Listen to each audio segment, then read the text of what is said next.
Затоа што луксузни коли Струшкиот градоначалник Рамиз Мерко треба да одговара кривично поради лошото менаџирање на средствата доделени од државата и нетранспарентно трошење, заклучија антикорупционерите. Тие ќе бараат и од судскиот совет да преиспита работата на Струшкиот суд и на судија кои донеле одлуки за кои антикорупцијска се сомнева дека се изнудени под политички притисок.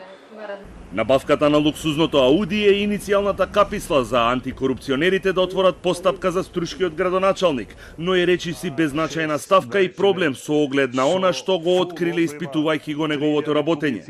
Повикувајќи се на ревизорските извештаи, утврдени се огромен број на финансиски пропусти, нелогичности и нетранспарентно трошење на парите дадени од државата, со оглед на фактот што веќе 9 години општината има блокирана сметка.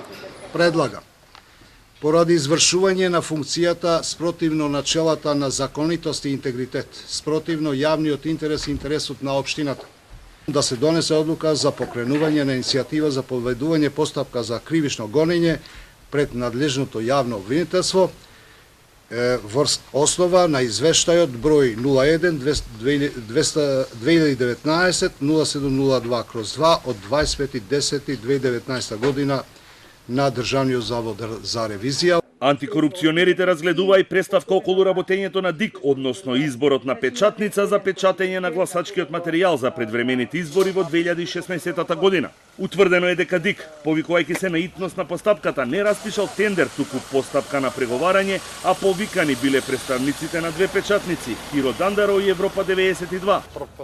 Проблемот настанува бидејќи собственикот на Европа, Радко Димитриевски, фигурира и во битолската печатница, со што речиси невозможно било таа да не го добие тендерот. Да се поведе иницијатива за кривично гонење, која што ќе биде поврзана со точките за избор за економски најповолна понуда и за капитална поврзаност на субјектите, а препораките да се дадат до Државната изборна комисија со цел да ги спроведува изборите навремено и да се обезбеди поголема конкурентност на економските операции.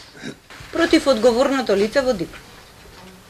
Одговорното лице кој што ги спроведува набавките.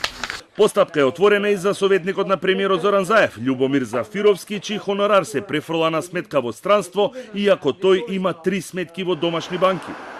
Од антикорупцијска најавија дека ќе побараат мислење од Министерството за финансии околу законитоста, односно дали тој има двојно државјанство или не.